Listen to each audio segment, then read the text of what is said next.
Saudara, polisi mengaku telah mengantongi 5 nama tersangka dalam kasus penyerbuan di Monas, Jakarta kemarin. Namun polisi menolak menyebutkan identitas mereka. Di tempat terpisah, Front Pembela Islam menyatakan siap melakukan perlawanan dalam kasus ini.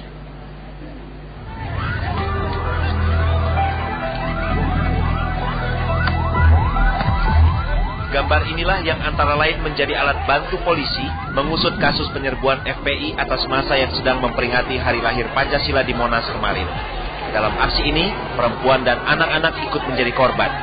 Polisi mengaku telah mengantungi 5 calon tersangka dalam kasus ini. Jadi kita sudah mengidentifikasi, sementara ada 5 yang kita bisa masukkan kategori sebagai tersangka untuk kita lakukan pemeriksaan. Pernyataan polisi disampaikan usai menemui sejumlah tokoh lembaga swadaya masyarakat di kantor Markas Besar Kepolisian Jakarta. Terima kasih. Di tempat terpisah, pimpinan Front Pembela Islam menggelar konferensi pers di kediaman Rizik Syihab di kawasan Petamburan, Jakarta Barat. Mereka menyatakan perlawanan atas rencana penangkapan anggotanya. Sekarang untuk penangkapan terhadap laskar kami akan melakukan perlawanan.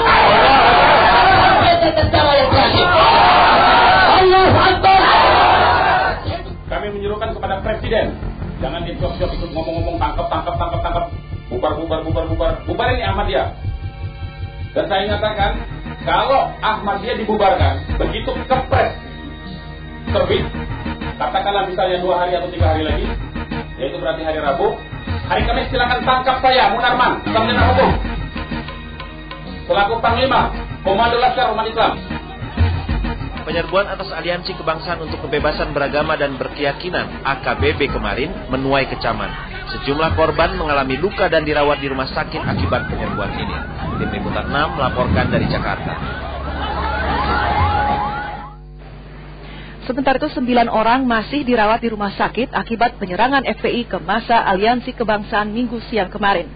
Sebagian besar mengalami luka serius akibat pemukulan dan terkena benda tajam, termasuk seorang wanita yang harus dirawat karena menderita gegar otak. Oming masih terbaring lemah. Hasil pemeriksaan dokter menyatakan ia menderita gegar otak akibat pemukulan benda tumpul. Oming mengaku tidak habis pikir mengapa peringatan hari lahir Pancasila yang ia ikuti berubah menjadi penyerangan FPI terhadap massa tanpa memandang usia dan jenis kelamin. Saya melihat dengan kepala mata saya sendiri itu ibu, anak kecil didorong, dihantam, dibenturkan kepalanya. Bahkan orang yang sudah berdarah-darah pun masih tetap diancam gitu, membawa bambu. Saya melihat dengan mata kepala sendiri ada orang yang membawa senjata gitu, senjata pipa gitu, pipa ledeng kecil itu, bukan cuma bambu yang mereka bawa sebagai bendera. Kekerasan massa FPI ini juga dirasakan oleh aktivis Nahdlatul Ulama Guntur Romli yang menceritakan pengalamannya saat dibesuk Gus Dur. Saya sih kalau di tempat sih enggak mungkin selamat ya, tapi saya lihat ibu-ibu sama anak-anak dipukulin itu, umur 3 tahun itu akhirnya saya mau ngalamin gitu terus ya, mereka saya nggak tahan.